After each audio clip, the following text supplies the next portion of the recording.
Cuando era pequeño, pensaba que los vampiros solo salían en las películas de terror.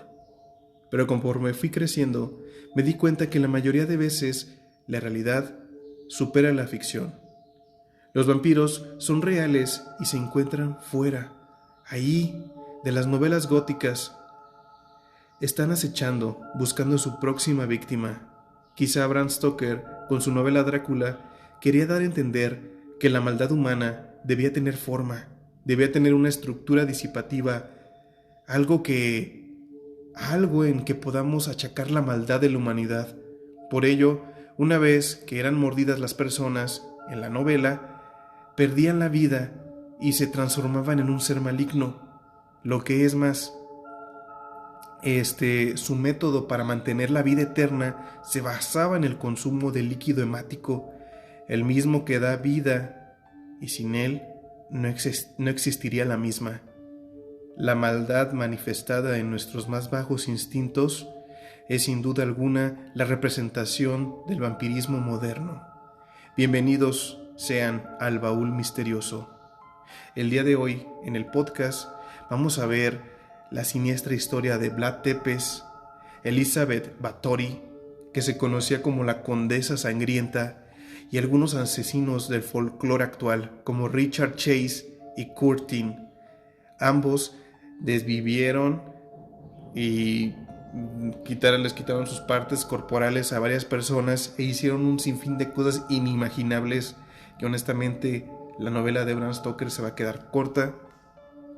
También un gesto característico de estas personas es que bebían estos fluidos y se hacían ellos, según comentan, más poderosos. También vamos a hablar de los famosísimos vampiros energéticos. ¿Quiénes son ellos?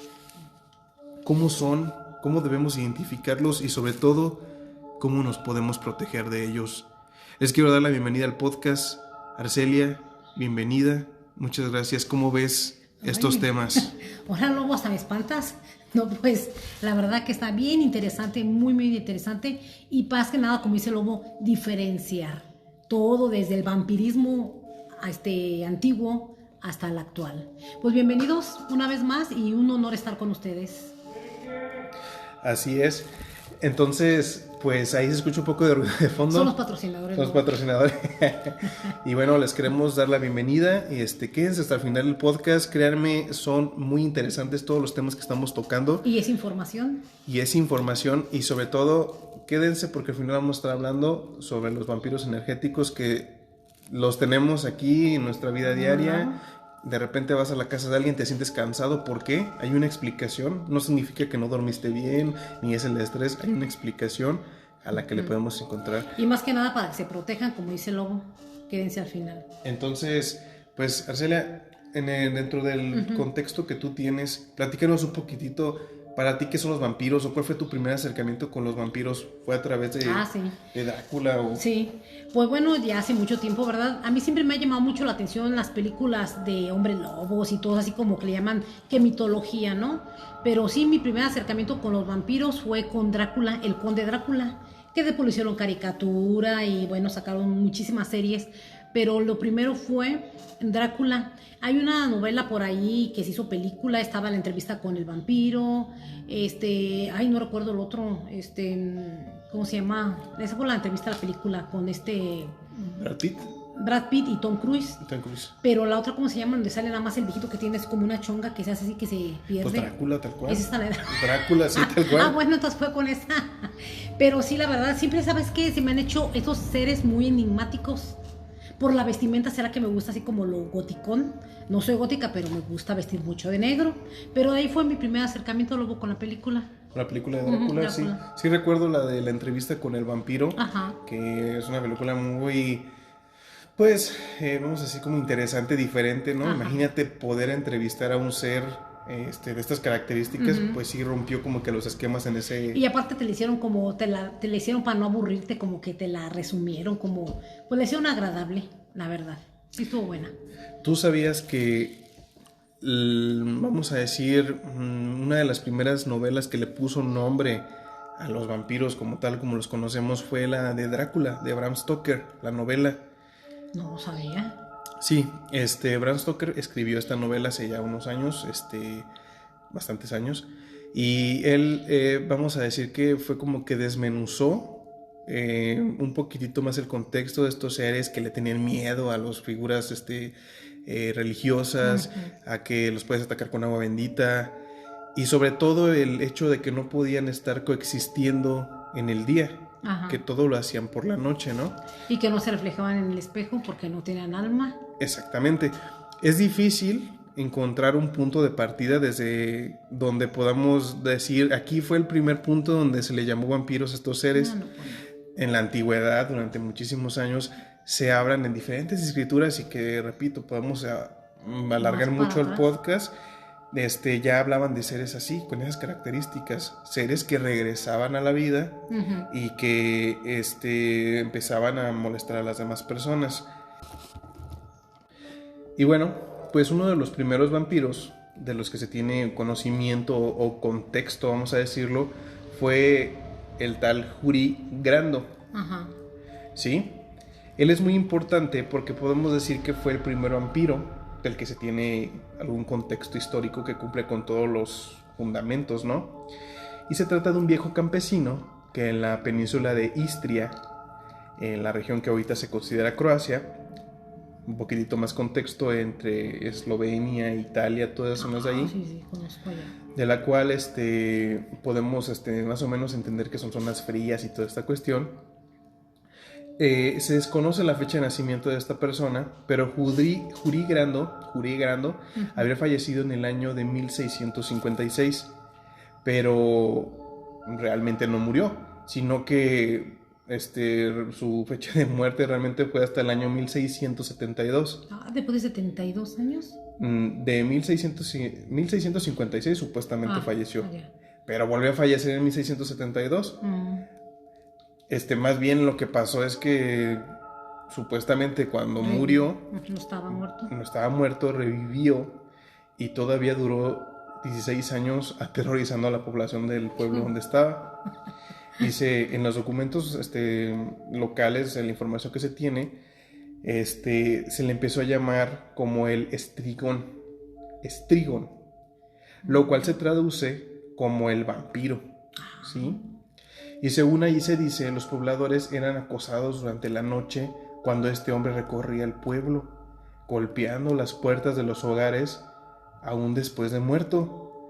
Al día siguiente, un miembro de la familia que había recibido los golpes de Grando en su puerta amaneció ya desvivido. Los pueblerinos ya estaban cansados de la situación, decidieron enfrentar al hombre en compañía de un sacerdote. De acuerdo a los documentos, luego de profanar la tumba de Grando en el nombre del dios, expulsaron a Estrigón. Expulsaron al Estrigón, o sea, al vampiro. Numerosas lágrimas brotaron de los ojos del cadáver, se cuentan en los documentos, el cual se quitó del sepulcro y fue... le quitaron pues la cabeza. Hoy este lugar tiene un gran valor antropológico, histórico y cultural. Yo quiero ir ahí. A mí sí me hace muy interesante todo eso. Sí. Y luego ya pues que le quitaron la cholla, ¿qué? No, pues ya se calmó. Ahí se calmó todo el asunto. Qué interesante, de verdad, Qué interesante, neta que sí. Bueno, pues también lo podemos encontrar en un lado científico. A ver. A lo mejor catalepsia era un... cataléptico. Era bien canijo el Juri y a lo mejor pues simplemente entró en un estado cataléptico, regresó, a lo mejor quedó mal de su cabeza y pues lo empezaron a documentar. Aparte también en esa época como eran exagerados para todo, como están los textos históricos, así como que hablaban de dragones, hablaban de cosas así, seres mitológicos, y realmente, por ejemplo, por ahí había me acuerdo un estudio que decían, yo me encuentro con una serpiente, te platico a ti que vi una serpiente, tú le empiezas a agregar más cosas a mi narración, empiezas a decir, sí, que medía 6 metros de tamaño y tal. Entonces tú le cuentas esa historia a otra persona y pone alas. Y esa otra persona dice, no, pues sí, que tenía alas y que tenía unos colmillotes y que no sé qué. Y esa otra persona se lo va contando a otras personas. No, pues entonces... Y ya de repente pasamos de una serpiente de un 30 centímetros a un dragón que vuela y que escupe fuego. Y así era antes. Entonces imagínate, en esta historia me imagino que... Pero pues también nos queda la duda, Lobo, entre sí y no puede, ¿verdad? También. Pues... Hay que regresar en el tiempo hasta 1600. Pues sí, yo... Pero se me hace interesante porque digo, bueno, hasta para que hayan acudido con el párroco y hayan ido a hacer su desmadre y que salieron lagrimitas, pues o sea, suena como terrorífica, ¿no? La historia. No, pues sí, de hecho, pues ahí se basaron algunas historias populares y sobre todo, insisto, yo siempre que hablamos de esas épocas, pues nos ponemos a hablar de todo el mundo. Sí. No había electricidad, no había agua. O sea, no había ni mucha limpieza, nada de no había eso. higiene, todo se movían a través de caballos y cosas así, ¿no? Entonces, pues sí. Y lúgubre. Muy lúgubre, exactamente, mucha oscuridad. Entonces, a lo mejor era catalepsia, ellos no sabían lo que era catalepsia. No. Regresa él con mal de su cabeza y pues ellos lo pintaban como ellos lo veían, ¿no? Ajá.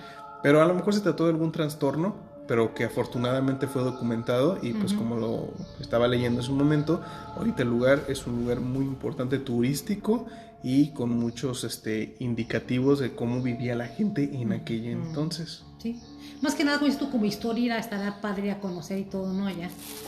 Y tráeme, no sé, algo de ahí de la tumba de él. ¿Traíste la choya, Di? No, la choya no me la va a dar. Pero pues igual un puñito de tierrita para hacer hechizos y conjuros. Pero a ver, si le platícanos, entrando un poco en este detalle, a lo que se lee en el texto, también se comenta que él hacía consumo de sangre humana.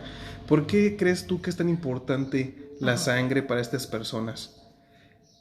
¿Por qué tiene un significado? Yo entiendo, ¿verdad?, que la sangre es lo que nos mantiene vivos y mantiene todas las funciones metabólicas en nuestro cuerpo y todo, pero más allá de ese contexto científico, ¿por qué tú piensas que la gente de aquel entonces que no sabía que existían las células ya veían en la sangre algo como algo ritual, ¿no? Así como algo poderoso. Bueno, tú lo has dicho, científicamente hasta la fecha no hay tampoco, que digamos, una prueba contundente científicamente exactamente de la sangre. No, todavía no. Científicamente no. Todavía hay como que, por ejemplo, el calorcito que se despide y todo eso, o sea, que conlleva lo que es el líquido hemático. Hay procesos pues metabólicos que a la fecha no tenemos contexto. Sí. Pero espiritualmente sí hay muchas respuestas. Bueno, mira, espiritualmente, a mí me lo dijo una vez mi primo, dijo, cuidado donde dejes tu sangre. Cuando se hace un ritual, asegúrate de que no se quede tu sangre ahí. Siempre tu sangre tiene que estar bien resguardada porque es como información tuya, es información que puede ser usada en tu contra. Si, por ejemplo, tú regalas, no sé, un anillo que vaya encapsulado con fluido hemático. Ahí y en ese pues llevan la información tuya. ¿Qué pueden hacer? Si saben trabajar las artes oscuras, ¿qué pueden hacer? Puede hacerte daño. Entonces es la información, es una información muy importante, es vida, es como si estuviera parte tuya ahí en el anillito, es parte tuya. Entonces yo me acuerdo mucho que cuando platicaba con el primo me decía siempre, asegúrate de que nadie posea nada de tu líquido hemático porque se pueden hacer muchos conjuros muy importantes. Viene información secreta, ancestral, es muy poderoso porque se pueden hacer y ejecutar grandes rituales, grandes. Es lo máximo que le puede dar una deidad, ofrecerle la sangre, el líquido hemático propio. Es lo máximo que uno puede hacer. A veces mucha gente que regala ofrendas y todo eso. Lo mejor es el líquido hemático propio. ¿Por qué? Porque contiene magia. Contiene dentro de él magia. Que ya la persona sea un monstruo y todo eso, ¿verdad? Así como persona, pues así, con acciones, no importa. Pero al final de cuentas es magia lo que existe ahí. Son muchas cosas así misteriosas, mágicas, que se utilizan. Entonces siempre hay que resguardar. Mucha gente, de hecho, hasta cuando está menstruando y todo eso, guarda muy bien sus cosas porque dicen, no, para aquí me vayan a dar tuerce. Entonces sí es muy importante porque te digo, es parte también de ti y es información y esencia tuya. Por ahí me acuerdo de hace unos cuantos años me platicaste de alguna vez que te tocó una persona a la que le hiciste algún ritual. Recuerdo que fue un ritual muy fuerte que me comentaste, es que Pues sí, son rituales específicos que no es con cualquier persona y el que implica pues el fluido hemático. Claro. ¿Verdad? Sí. Sí recuerdo que, bueno, y ahorita lo estoy hablando así como de manera un poco pues censurada, por así decirlo, pero nos puedes platicar un poquitito así superficialmente lo de ese ritual que se comentó, porque entiendo yo que, o sea, son rituales que pues no cualquiera. No, y aparte, bueno, no lo puedo decir, la verdad, no puedo decir exactamente, pero son rituales que son costosos. Son costosos porque es como que lo máximo, la cúspide de todos los rituales, el mayor, que te digo, lleva el líquido hemático, pero no de, o sea, si lo tengo en presencial a la persona, él se encarga de entregármela. No, pero normalmente tú te manejas No, yo en línea, yo trabajo en línea, pero, o sea, yo he visto que mucha gente lo pide, que dice, no, pues tú llévatelo. Yo, la verdad, soy muy quisquillosa para eso, la verdad, soy muy quisquillosa, entonces yo prefiero mejor, yo ofrendar, pero va a costar. O sea, yo voy a ofrendar, o sea, yo me encargo de todo, pero yo te voy a cobrar lo doble, porque yo soy la que voy a dar lo más sagrado que es lo que yo tengo, ¿sí? Que es mi líquido hemático. Y son rituales que duran días, y quedan unas evidencias. No, hombre, mira, véanos lo platicar así brevemente. En un vaso de veladora donde se ofrendó, aparecieron letras. Se formaron letras que se formaron figuras, o sea, son rituales de alto rango y pues son costosos y solamente emergente, porque yo no voy a utilizar eso para para un amarrito, que para un retornito, no, estamos hablando de salud para arriba. Okay. De salud para arriba, mientras yo no desperdicio ni me desgasto, pero sí son muy costosos. Igual, la gente que nos está escuchando, y si tú estás de acuerdo, en un futuro nos puedes platicar un poquitito más a detalle de estos trabajos. Por ahí también hay algunos casos que nos has expuesto. Ahí están en la página, en Regresando a Casa, y también aquí mismo en los podcasts, pues porque está muy interesante y de verdad hay muchas anécdotas que tú, Arcelia, nos puedes platicar y que... O sea, el podcast duraría horas. Pero ahí está el contexto para que ustedes lo tengan. Y si quieren contactar a Arcelia, están sus redes sociales en la parte de abajo. Regresando a Casa, La Bruja de Endor. Y también está el Baúl Misterioso, por si nos quieren compartir alguna historia. Bueno, continuamos con el siguiente caso. La novela de Drácula de Bram Stoker es una novela gótica muy interesante que habla sobre un conde que vive en una mansión, ¿sí? En esa mansión, ya sabes, hay muchas cosas antiguas, un portón enorme, es muy descriptivo Bram Stoker en la novela. Ahí se va y se hospeda un muchacho que se queda porque quiere conocer un poco más el entorno de cómo vive el conde. No recuerdo bien la historia, la leí hace mucho tiempo, así que si estoy fallando en algunas partes de la historia y hay alguien que leyó el libro y que digan, no es cierto, así no era, pues ofrezco una disculpa, pero estoy más o menos memorizando lo que yo recuerdo. Entonces el chiste es que pasa el tiempo, descubren que él es una entidad maligna, conocen a Val Helsing, que Val Helsing es el que se trata de cazar, o como que es el experto en ese tipo de seres. Por ahí hay una amada del muchacho, creo que su esposa, su mujer o algo así, y también ella es mordida y se convierte, y el chiste es que la historia es una historia media romántica, un tanto también un punto pasional, hay muchas cuestiones, y el vampirismo se relaciona a todo eso, a todo lo que parece ser prohibido, ¿sí? A la cuestión también de sets, sin decir la palabra porque lo que YouTube nos puede censurar, y todo ese tipo de cosas, como que es un romanticismo, una unión entre la maldad, sí, y los placeres mundanos. Y es esta cuestión como del mal, ¿no? O sea, como que el vampirismo está relacionado a esta parte del demonio, de lo maligno, ¿no? Así lo podemos ver porque un vampiro se repele con los objetos religiosos. Y bueno, no sé si tú sabías que la novela Drácula, el personaje principal, Drácula, está basada en un personaje real que existió, el cual su nombre era Vlad Tepes, que se le conocía como el Empalador. Sí, claro.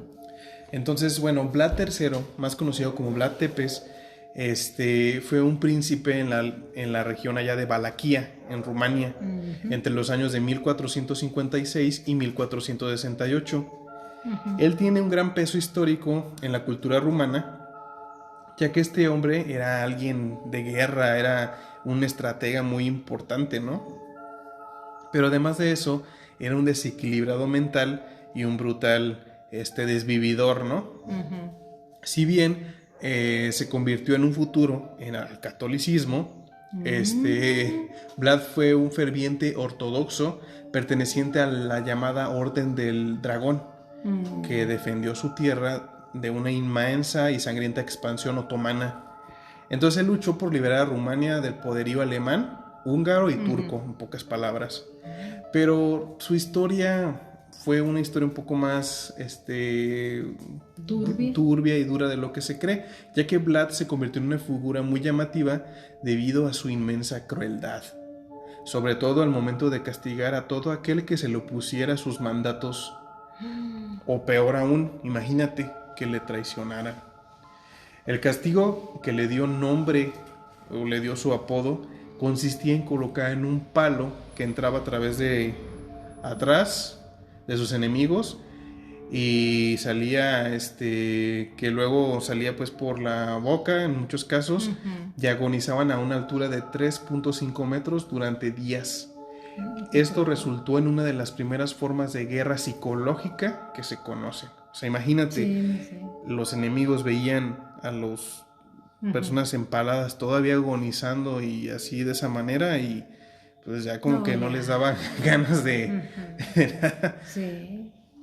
Y bueno, ya las líneas enemigas llegaban a los sombríos bosques y las montañas de Valaquia, y de repente imaginen encontrar centenares de hombres desnudos y llenos de líquido hemático agonizando de esa manera. Ay, no, qué feo. Durante su apogeo, Tepes se encargó de empalar, incinerar, diseccionar, quitarle las partes de sus cuerpos y desangrar a un sinnúmero de enemigos que desperdigó por toda la región. O sea, él los esparcía para que la gente los viera, ¿no? Estos siempre eran utilizados para provocar miedo, que frente a los semejantes paisajes dejaban las montañas tan pronto podían. Imaginen aquellos panoramas tan grotescos. Hizo que Vlad Tepes se volviera famoso, ¿no? Se volvió un mito, y también un mito dentro de los vampiros, ya que se menciona que en numerosos relatos que el ser abominable, entre todo lo que hacía, también bebía el líquido hemático de sus enemigos. Entonces eso fue lo que formó esta leyenda de soldado, guerrero o lo que sea, y que lo puso en la cúspide, ¿no? Fíjate nada más. Pero fíjate ahí el contexto de él. Él era un estratega militar. La estrategia funcionaba. A lo mejor era una cosa horrible y abominable, pero funcionaba, ¿no? Que en retrospectiva evitaba otros conflictos. Fíjate lo que te estoy diciendo, no está correcto lo que hacía, sin embargo, eso disuasía, generaba disuasión. Hacer retroceder pues a los... Y protegía a su pueblo, ¿sí? Pero obviamente no estaba bien de su cabeza. No, pues no. Y fíjate, era lo que yo te quería decir, lo que te quería preguntar más bien. ¿Te fijas? Ahí se menciona lo del consumo de sangre. Más adelante vamos a ver otros casos similares. Sí, vamos a verlo más pero adelante. ¿por qué? ¿Por qué consumir fluido hemático, verdad? Bueno, Celia? es que, mira, desde hace mucho más antiguo que Vlad Tepes y todo eso, han existido pues muchísimos personajes, y siempre se ha atribuido el líquido hemático como poder, es vida, y mucha gente piensa que al consumirlo pues te vas a hacer más poderoso, vas a hacerte longevo, por ejemplo, vamos a suponer, hay un enemigo muy poderoso, muy inteligente. Digo, si yo consumo de su líquido hemático, yo me voy a hacer más poderosa. Estaba esa creencia, ¿sí me entiendes? De que yo tenía que pertenecer a algo de él dentro de mi cuerpo para ser más poderosa. Después platicaremos también otra historia, pero más adelante, porque hay muchas cosas que contar de Bonaparte, Napoleón. Sí, es Napoleón, ¿no? ¿El chaparrito? No, el que está en Venezuela, que que lo tienen ya ahí desvivido, que el que sacaron el cuerpo, Maduro. ¿Cómo se llamaba Bueno, ese personaje, disculpen la verdad, pero no recuerdo el nombre ahorita. Él ya falleció, y el presidente Chávez sacó Simón Bolívar, y dijo que si él sacaba los huesos y no sé qué tanto ingirió, quién sabe qué tanto hizo, para adquirir poder de Simón Bolívar, ahora transformarlo. Si hubiera estado fresquecito y todavía calentito, no hubiera tomado líquido hemático. ¿Está tan loco el Chávez? Entonces, te fijas, es como poder, ¿sí? Pues lo que más valioso que tienes es eso, me lo voy a beber, me lo voy a untar. ¿Por qué? Porque es poder. Entonces, por eso esos rituales que te digo son, aparte ahora si lo vemos, pues es una infección sasa, es una cosa que dices, guácala, no, o sea, la neta, no, no, no. Sí, por eso, pero antes no lo veían así. Y todavía hasta la fecha que después tocaremos, todos lo siguen tomando. Y fíjate Pero, que es bien curioso, bueno, al menos a mí, cuando veo los cortes que están a término medio, que a mí no me gustan. a lo mejor a muchas personas les agrada, ¿verdad? Pero yo en serio veo el corte que está escurriendo, pero me estoy hablando de los que ya, que no es término ni medio, es término 3, creo que se llama 3/4, algo así, que es cuando todavía está rojo y y le rosa. apachurran y sale todavía el líquido. Y sale el líquido así y se ve así toda la tabla donde los cortan. Sí, les gusta mucho. Ay, no, y es que si ya nos ha pasado alguna vez en nuestra vida que hemos comido por accidente en lugares donde no cocinan bien la carne y te llega ese sabor, o tu propia boca, ¿no? Que te pegas o que te lastimas, y es un sabor como metálico, como ferroso. Sí, ferroso, y les gusta a mucha gente. Ay, no, también la moringa, ¿cómo se llama? La moronga. La moronga. Ay, no, eso no, como... o sea, sí. Pero para que veas, o sea, te digo, pero es un simbolismo de poder. De poder, ya con beberlo o untármelo, pues voy a ser poderoso, pero no, yo te digo, lo de Bolívar fue un hecho, búsquenlo, chicos. Simón Bolívar lo sacó, y de ahí, por cierto, empezó a irle mal a Chávez. Pues es que sí está cañón, y también por ejemplo, de Vlad Tepes, cómo hace sus métodos de tortura, ¿no? Ahorita en la actualidad, pues, a lo mejor ya no nos sorprende tanto porque ya conocemos muchos casos que están muy, muy desagradables, pero igual en su tiempo, pues, aprovechó perfectamente el miedo, ¿no? El terror. Sí, el terror psicológico, sí, y psicológico y visual, porque fue visual. Bueno, y para cerrar esta parte de de la antigüedad, o sea, de los personajes que practicaban de alguna manera esto, vamos a cerrar con la dama, se le conocía como la dama sangrienta. Elizabeth Báthory suele ser proclamada como una de las desvividoras en serie más prolíferas de todos los tiempos. Ella fue acusada de desvivir a más de 600 mujeres jóvenes en el interior de su fabuloso castillo. En una historia sombría, manchada de mucho sufrimiento y actos reproductivos y muchísimas cosas que se han comentado, se comenta que esta maníaca, un peón incriminado por familiares y enemigos deseosos de apoderarse de sus propiedades, le hacía torturas y todo ese tipo de cuestiones, ¿no? Bueno, entonces Báthory suele ser como que proclamada como una de las desvividoras más grandes de toda la historia, porque imagínate, 600 mujeres, ¿no? Y según cuentan, dentro de las cosas ruines que hacía esta mujer y que hace conexión con lo que estamos hablando de los vampiros, es que ella se bañaba con el líquido hemático de estas muchachas, sobre todo si eran vírgenes. Ella pensaba que eso en su mundo primitivo le iba a otorgar la juventud eterna. Pero en lugar de eso, se aseguró de vivir más bien un mundo, un tiempo donde la dominaba pues la infamia y la gente le tenía miedo y repudio. El supuesto sadismo de Báthory hizo que en un futuro se inspiraran muchas películas y obras de teatro, y también óperas, programas de televisión, inclusive videojuegos. Se comenta que los visitantes de la ciudad húngara de Nyírbátor, a unos 273 kilómetros al este de Budapest, en la capital de Hungría, pueden todavía mirar a la condesa a los ojos en el castillo y museo de cera de Báthory. Ah, ¿la pusieron en el museo de cera? Así es. El museo ocupa el castillo renovado, donde en 1560 nació la misma condesa. Todo el castillo está en pie. Ella, pues, digamos que se convirtió como una especie de algo, pues sí, muy cultural en nuestra época actual.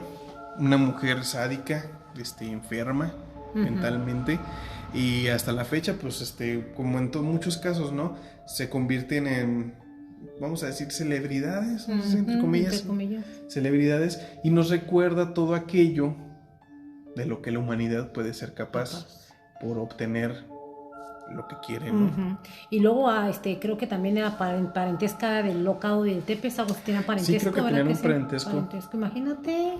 Entonces, pues por eso explica, ¿no? También por ahí su pareja también practicaba lo del empalamiento, que se le conocía como el caballero negro cuando se casó con él. Y pues había mucho degenere. Insisto, pues aquí en YouTube no podemos hacer muchos comentarios al respecto, pero hay mucha información ahí muy explícita, que la gente que quiera saber más a detalle puede buscarlo ahí en redes sociales. En internet puede encontrar más información al respecto. Ahora, esta otra cuestión, ella no sabemos, al menos no lo dice aquí, si bebía la sangre, pero sí se bañaba con ella. Entonces era más o menos similar como lo que hacían las otras personas que hemos mencionado. Bañarse con el líquido hemático. A lo mejor en su caso ella pensaba primitivamente que eso, su piel se iba a rejuvenecer y se iba a mantener tersa o joven. ¿Tú qué piensas de eso? No, pues sí, efectivamente, en su mundo, pero pues sí, yo pienso que sí estaban ligadas así como que toda esa gente al lado del ocultismo, ¿sí? Pues sí, son sectas, vamos a decirlo también, porque pues hacían, hasta para hacer todo eso, pues era un ritual, imagínate tener la sangre fría para hacer esos rituales y torturar y lastimar, hasta se alimentaban yo creo del dolor. Yo creo hasta les daba más fuerza, el dolor, todo lo que causaban estas gentes. Imagínate, Lobo, cómo va a estar ese castillo impregnado de mala vibra. Horrible. Con ganas de regresar en el tiempo, ni meterle unos... Sí. No, y te apuesto que si fuéramos a grabar, que nos dieran chance, sí captaríamos un montón de voces y psicofonías, la verdad. Sí, no, pues lo hemos hablado en otros podcasts que la energía se almacena, ¿no? En el podcast anterior de las casas embrujadas, que quedó muy bien. Y pues ahí hablamos sobre eso, ¿no? Que a veces el lugar queda ya contaminado. Contaminado, ya aunque lo quites, lo tumbes y todo, ya no, ya es como que pues demás. Estos casos que mencionó Lobo son de la antigüedad. Para el próximo podcast vamos a estar tocando también, va a haber una segunda parte de los vampiros modernos. Sí, de hecho, a veces no sé si este podcast va a ser completo, lo vamos a hacer en partes. A lo mejor lo más probable es que vaya a ser. Y al final de cuentas sí se va a hacer una segunda parte. Para los que han llegado a esta etapa del video, les quiero recomendar los demás podcasts y que estén pendientes porque se va a hacer el segundo episodio de los vampiros modernos. Así que pues esta es una pequeña nota que hago para aclarar esta cuestión. Así que espero que les haya gustado el video, no olviden suscribirse, dejar su like y comentarnos qué otros temas les gustaría que tocáramos.